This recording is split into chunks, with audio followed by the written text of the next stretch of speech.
विकास शर्मा जी का केवल झूठे लॉलीपॉप दे रहे हैं, क्योंकि उनकी नीति पहले से ही सरकारी भूमि धर्म स्थलों के उनके नीति खराब था। उन मंदिरों का पुनर्निर्माण करना, उनका जीर्णोद्धार करना, उससे लेके जो भी बस्तियों के छोटे छोटे मंदिर हैं उनका विकास करने का मेरा दूसरा लक्ष्य है। ये धर्म स्थलों को या पुराने मंदिरों को ये बनाएंगे नहीं। हमें तो यही लगता है कि ये मंदिरों की भूमि को खा जाएंगे और सरकारी जो भी भूमि है उसको ये बेच करके खा जाएंगे। जब ये मेयर नहीं थे, जब ऐसे इनके विचार थे, जब मेयर बन जाएंगे तो कोई भूमि हमें लग रहा है कि ये छोड़ेंगे नहीं, सब बेच के खा जाएंगे। तो बालाजी दरबार जो है ये लगाने लगे, क्योंकि किसी भी तरीके से इनके प्रत्येक तरीके से भूमि को हथियाना ये चाहते रहे। आज भी इनका मंशा है, ये कब्जा करने में सक्सेस नहीं हुए तो नगर निगम के जरिए जो है ये कचरा डलवाने लगे और उस कचरे से करीब 22 गाय हमारी मर चुकी है। अवैध कार्यों में लिप्त रहने वाले भाजपा प्रत्याशी मेयर की दौड़ में शामिल। नजूल भूमि कब्जाने वाले निगम का विकास नहीं विनाश करेंगे। मंदिरों को नष्ट करने वाले वोट की खातिर मंदिरों का करेंगे विकास।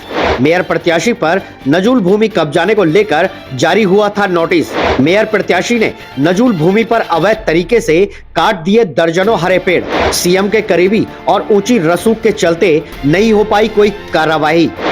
कहावत है कि दूध की रखवाली के लिए बिल्ली को बिठाओगे तो बिल्ली दूध तो पी ही जाएगी। क्या ऐसा ही कुछ रुद्रपुर नगर निगम में होने वाला है? क्या रुद्रपुर की जनता नगर निगम की रखवाली अब ऐसे हाथों में सौंपने जा रही है जिस पर नजूल भूमि पर कब्जा करने, हरे भरे पेड़ों को नष्ट करने, निजी स्वार्थ के लिए प्राचीन मंदिर को हटाकर उसके आसपास की जमीन को कब्जाने के गंभीर आरोप लग रहे हैं। क्या है प्रत्याशी पर लगे आरोपों की सच्चाई? देखिए हमारी ये खास रिपोर्ट।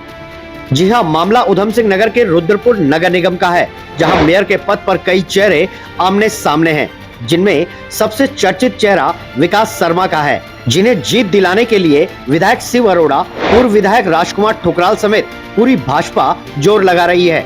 और तो और खुद सीएम धामी रुद्रपुर में जनता से विकास शर्मा के पक्ष में वोट डालने के लिए अपील कर चुके हैं। विकास शर्मा, जिन्हें सीएम धामी के बेहद करीबी होने की वजह से टिकट का प्रसाद मिला है, और विकास शर्मा नगर निगम का विकास करने के साथ साथ धर्म का तड़का लगाते हुए शहर के तमाम मंदिरों का जीर्णोद्धार और सौंदर्यकरण करने की बात कर रहे हैं। मैं शहर में कहीं भी गऊ मांस नहीं बिकने दूंगा, शहर में नशा नहीं बिकने दूंगा, अवैध शराब बिकने नहीं दूंगा। और जो बड़े बड़े पतीले लगा के बैठे हैं हमारे मंदिरों के आसपास, हमारे हिंदू मोहल्लों में, उन सारे पतीलों को मैं हटा दूंगा। ये मैं आज ऐलान करके जा रहा हूँ मीडिया के सामने। जितने भी हमारे मंदिर हैं हिंदू देवी देवताओं के, उन मंदिरों का पुनर्निर्माण करना, उनका जीर्णोद्धार करना। वहाँ मूर्तियाँ नहीं है, मूर्तियाँ लगाना, छतें टपक रही हैं उनको ठीक करना, फर्श नहीं है, टाइल्स लगाना, ये मेरा प्रयास रहेगा। माँ टरिया का सबसे प्राचीन मंदिर यहाँ है, उससे लेके जो भी बस्तियों के छोटे छोटे मंदिर हैं उनका विकास करने का मेरा दूसरा लक्ष्य है। विकास शर्मा और भाजपा के निवर्तमान मेयर रामपाल सिंह पर प्राचीन मंदिर के संरक्षक बाबा लंबे समय से निगम क्षेत्र की नजूल भूमि पर अवैध तरीके से कब्जा करने, हरे भरे पेड़ों को काटने, निजी स्वार्थ के लिए प्राचीन मंदिर को नष्ट करने, नजूल भूमि पर ही एक नए मंदिर का निर्माण करने और कूड़े की वजह से गौवंशीय की मौत होने के गंभीर आरोप लगाते आ रहे हैं। इस मंदिर, इस कुंड व गौशाला का खतरा सबसे ज्यादा विकास शर्मा से है, क्योंकि विकास शर्मा, मेयर रामपाल और इसमें विधायक शिव अरोड़ा जी भी हैं कि शामिल होकर के इसके अस्तित्व को खत्म करना चाहते हैं।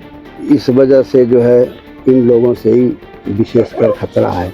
बाबा के द्वारा लगाए गए आरोपों के अनुसार विकास शर्मा और निवर्तमान मेयर रामपाल सिंह ने मिलकर निगम क्षेत्र की नजूल भूमि को कब्जाने की नीयत से हरे भरे पेड़ों पर आरी चलवा दी, जिसके बाद वन विभाग ने विकास शर्मा और निवर्तमान मेयर रामपाल सिंह पर मुकदमा दर्ज करने के निर्देश दिए। लेकिन ऊंची रसूख के चलते पुलिस ने मामले को रफा दफा करते हुए विकास शर्मा और निवर्तमान मेयर रामपाल सिंह के पक्ष में फाइनल रिपोर्ट लगा दी, जिसके बाद बाबा ने एक बार फिर अदालत का दरवाजा खटखटाया और आज यह मामला न्यायालय में विचाराधीन है। पेड़ इन लोगों ने ही मिल करके कटवाए थे, जिसकी इन लोगों के खिलाफ मुकदमा दर्ज है। पेड़ 2020 में भी कटा है और फिर 28 मार्च 2021 को 50 पेड़ कटे हैं। और उसके पेड़ के बारे में जांच आख्या में वन विभाग ने किया है और मुकदमा दर्ज कराने के लिए किया था। उसके उन लोगों के खिलाफ मुकदमा दर्ज भी हुआ है। आगे पुलिस क्या कर रही है, अभी तक तो फिलहाल हमारा सहयोग कुछ भी नहीं किया है। इन लोगों ने माफियाओं को ही अभी तक बढ़ावा दिए हैं और ये माफिया विकास शर्मा, मेयर रामपाल आदि हैं। पुलिस प्रशासन इसलिए कार्रवाई नहीं करती है, वो ये लोग बाहुबली हैं, सत्ता पक्ष के हैं, धन बल इनके पास में है। इस वजह से हर तरीके से पुलिस को दबा देते हैं। ये बालाजी धाम बना रखा है, ये भी क्या सरकारी जमीन पे बनाया है? हाँ, ये भी सरकारी भूमि पर ही है। किसने बनाया है? ये विकास शर्मा बनाए हैं, जिस पर लाल रंग का निशान लगा है। तोड़ने के निर्देश दिए गए हैं, जो आज तक नहीं टूटा है, क्योंकि जो है शासन प्रशासन इनको बचाता रहा है। और महंत राम बालक दास जी, जिनके द्वारा यहाँ गौशाला संचालित है, 13 बार यहाँ ये सनकादिक ऋषियों का ये सामने धुना है जिस पर हम बैठे हैं। इसको 13 बार तोड़कर यहाँ खाई बना दिया गया था और कुंड के अस्तित्व को मिटाते, यानी पुराना प्राचीन जो भी चिन्ह है इनको 13 बार में मिटाए हैं। वहीं नजूल भूमि पर कब्जे को लेकर मेयर प्रत्याशी विकास शर्मा को रुद्रपुर नगर निगम ने नोटिस जारी किया था, लेकिन सत्ताधारी पक्ष होने के चलते नोटिस आज भी निगम की फाइलों में धूल फांक रहा है। बाबा ने यहां तक कहा कि जिस भगवे को धारण कर मंदिर के अस्तित्व को बचाने के लिए भाजपाई दिखावा करते हैं, हकीकत में भाजपा के नेता ही मंदिर के अस्तित्व और हिंदुओं की आस्था से खिलवाड़ कर रहे हैं। बालाजी दरबार क्या वो मंदिर नहीं, ये गोदाम बना रहे थे। अच्छा। अपना तो गोदाम बना रहे थे। जब हमने 17/3/2021 को इनके खिलाफ लिखा कि वो पहले तो मंदिर ऊपर बनाए जहाँ पर होल बना है, तो बालाजी दरबार जो है ये लगाने लगे, क्योंकि किसी भी तरीके से इनके प्रकृत तरीके से भूमि को हथियाना ये चाहते रहे। आज भी इनका मंशा है। अब वो बेच तो सकते नहीं हैं, इस वजह से अब कभी कॉलेज के नाम से, कभी किसी बालाजी के नाम से, कभी नीलकंठ धाम के नाम से अलग अलग तरीके से इस भूमि को ये कब्जा करना चाहते हैं। बाबा ने कहा कि गौवंश की रक्षा का ढोंग करने वाले विकास शर्मा अगर रुद्रपुर नगर निगम के मेयर बनते हैं तो निगम क्षेत्र में कई और सरकारी नजूल भूमि को कब्जाने का काम करेंगे और नगर के विकास के लिए नहीं बल्कि नगर के विनाश को बढ़ावा देंगे।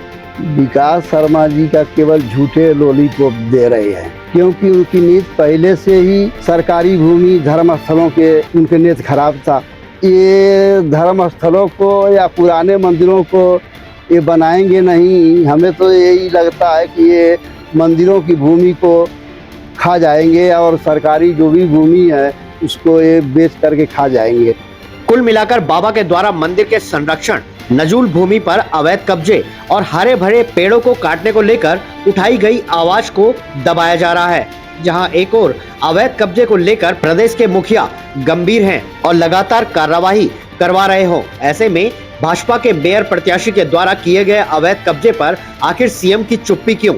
आरोपों के अनुसार क्या विकास शर्मा और अन्य भाजपा नेताओं पर कार्रवाई इसलिए नहीं हो पा रही है क्योंकि विकास शर्मा सीएम धामी के खास दोस्त हैं और भाजपाई हैं, इसलिए उन्हें कब्जा करने और हरे भरे पेड़ों को नष्ट करने का लाइसेंस मिला हुआ है। अगर यही काम कांग्रेस के किसी नेता ने किया होता तो जनाब भूचाल आ जाता और कांग्रेसी नेता को हिंदू विरोधी और देशद्रोही बना दिया जाता, लेकिन भगवाधारियों के लिए सब कुछ जायज है। अब जनता को तय करना है कि धर्म की आड़ में आडंबर करने वाले नेता का चयन करना है या वास्तव में जनता की सेवा करने वाले को मेयर की कुर्सी पर बैठाना है। निर्णय जनता का है क्योंकि वोट जनता का है। ब्यूरो रिपोर्ट, आवाज इंडिया।